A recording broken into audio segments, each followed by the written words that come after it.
శని మహాత్ముడు నవగ్రహాల్లో ఒక ప్రముఖమైన గ్రహం. అందువల్లే హిందువుల్లో శని మహాత్ముడికి ఎనలేని గౌరవం. భక్తితో పూజలు చేసి తమపై శనిపీడలు ఉండకుండా చేయమని కోరుతూ ఉంటారు భక్తులు. మన జీవితంలో జరిగే అనేక ముఖ్య సంఘటనలకు ఆయన చూపు మనపై ఎలా ఉంటుందన్నదే ప్రధాన కారణమని చాలామంది బలంగా నమ్ముతారు. శని మహాత్ముడంటే ఎంత భక్తి ఉంటుందో అంతే భయం కూడా ఉంటుంది. అందుకే వీలు దొరికినప్పుడు చాలామంది శని మహాత్ముడు ఉన్న చోటుకు వెళ్లి భక్తితో దీపం వెలిగించి తమను చల్లగా చూడమని వేడుకుంటూ ఉంటారు. సాధారణంగా స్వయంభూగా వెలిసిన శనీశ్వరుడి విగ్రహం ఎక్కడా అంటే కేవలం మహారాష్ట్రలోని శని సింగ్నాపూర్లో ఉందని చెబుతాం. అయితే ఈ దేవాలయం ప్రాముఖ్యత, దానికి సంబంధించిన వివరాలన్నీ ఇప్పుడు మనం తెలుసుకుందాం. తమిళనాడులోని తేని జిల్లా చిన్నమానూరు దగ్గరలోని కుచనూరులో స్వయంభూగా వెలిసిన శనీశ్వర దేవాలయం ఉంది. ఈ దేవాలయం సురభి అనే నది తీరం వద్ద ఉంది.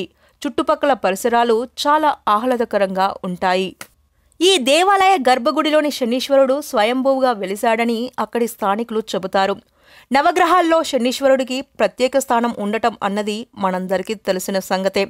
అందువల్లే చాలామంది ఆయన్ని భక్తి శ్రద్ధలతో పూజలు చేస్తారు. శనీశ్వరుడు స్వయంభూగా వెలిసిన భారతదేశంలోని రెండు దేవాలయాల్లో ఇది ఒకటి.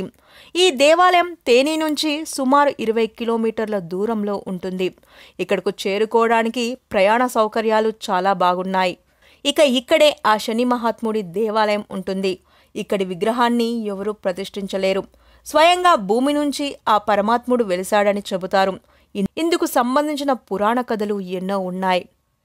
స్థానిక కథలను అనుసరించి ఒకానొక కాలంలో దినకరన్ అనే రాజు కళింగ దేశాన్ని పాలిస్తుండేవాడు. రాజధానిని మణికర్ణిక నుంచి అల్వికాకు మార్చుతాడు. ఆ సమయంలో అతను తన వాళ్ల నుంచే ముప్పును ఎదుర్కొనే పరిస్థితులు ఉత్పన్నమవుతాయి. అతని కుమారుడు చంద్రవంత ప్రఖ్యాత జ్యోతిష్యుడు. తనకున్న పరిజ్ఞానంతో తన తండ్రి 7 ఏళ్ల పాటు అష్టకష్టాలు అనుభవిస్తాడని తెలుసుకుంటాడు.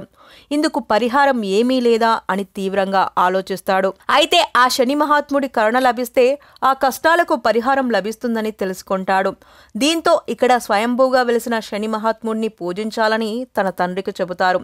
అతడు అలా చేయడంతో కష్టాలన్నీ సమసిపోతాయి. మరో కథనం ప్రకారం ఇక్కడ ఆ శని మహాత్ముడు తపస్సు చేశాడని చెబుతారు. సుమారు 1000 సంవత్సరాల పాటు ఆ తపస్సు కొనసాగుతుంది. దీంతో తనకు చుట్టుకున్న బ్రహ్మ హత్యా పథకం నుంచి విముక్తి పొందాడని చెబుతారు. కాగా తపస్సు చేసిన తర్వాత ఒక శివలింగం ఇక్కడ భూమి నుంచి ఉద్భవించడం ప్రారంభిస్తుంది. అంతేకాకుండా ఆ శివలింగం అంతకంతకు పెరిగిపోతూ ఉంటుంది. అలాగే వదిలేస్తే ఈ మండలం మొత్తం ఆక్రమిస్తుందని అక్కడి స్థానికులు భయపడతారు. దీంతో ఆ పరమశివుడిని ప్రార్థించి ఆ శివలింగం పెరగకుండా చేస్తాడు.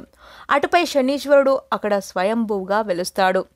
ఇక్కడ కేవలం శనిదేవుడి విగ్రహమే కాకుండా సుబ్రహ్మణ్య స్వామి దేవాలయం, గణపతి దేవాలయం కూడా చూడదగినవి.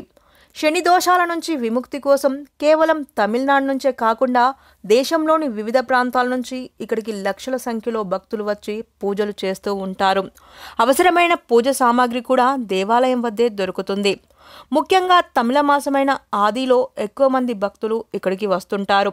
శనిదేవుడి దర్శనానికి ముందు సురభి నదిలో స్నానం చేసి అనంతరం దేవాలయ ప్రవేశం చేస్తారు. స్నానానికి, బట్టలు మార్చుకోవడానికి ప్రత్యేక సదుపాయాలు కూడా ఇక్కడ ఉన్నాయి. ఇక్కడ శనిదేవుడి నైవేద్యాన్ని మొదట కాకులు తిన్న తర్వాతనే అటుపై భక్తులకు ప్రసాదంగా అందజేస్తారు. ఈ ప్రసాదం తినడం కోసం వేల సంఖ్యలో భక్తులు ఎదురు చూస్తూ ఉంటారు. ఇందుకోసం ఎంత సమయమైనా వేచి చూస్తారు. ఒకవేళ ఏ రోజైనా కాకులు ఆ నైవేద్యాన్ని తినకుంటే అక్కడి పూజారులతో పాటు భక్తులు తమ తప్పును క్షమించమని పేర్కొంటూ ఆ కాకులకు కూడా ప్రత్యేక ప్రార్థనలు చేస్తారు. దీంతో కాకులు వచ్చి నైవేద్యాన్ని తింటాయి. ఇదిలా ఉండగా ఇక్కడ శనిదేవుడికి జూలై నుంచి ఆగస్టు మధ్యకాలంలో దాదాపు 5 వారాల పాటు ప్రత్యేక ఉత్సవాలు నిర్వహిస్తారు. ఆ సమయంలో కేవలం తమిళనాడు నుంచే కాకుండా దేశంలోని వివిధ ప్రాంతాల నుంచి కూడా లక్షల సంఖ్యలో ఇక్కడకు భక్తులు వస్తారు. తమిళనాడులోని కుచనూరుకు రోడ్డు మార్గం ద్వారా సులభంగా చేరుకోవచ్చు. సేలం, మట్టూరు, ధర్మపురి నుంచి ప్రతి 5 నిమిషాలకు ఒక బస్సు ఇక్కడికి వెళుతూ ఉంటుంది. కుచనూరుకు తేని, దిండుక్కల్, సేలం, మదురై నుంచి రైలు సౌకర్యం కూడా ఉండింది. ఇక్కడికి దగ్గరగా మదురై విమానాశ్రయం కూడా ఉంది. మీరు కూడా ఇక్కడి శనీశ్వరుడి దేవాలయాన్ని సందర్శించాలనుకుంటే తమిళనాడులోని కుచనూరుకు వెళ్లాల్సిందే. ఈ వీడియో గనక మీకు నచ్చినట్టయితే లైక్ కొట్టి షేర్ చేయండి. మరిన్ని వీడియోస్ చూడాలనుకుంటే సబ్స్క్రైబ్ చేయండి. Thank you.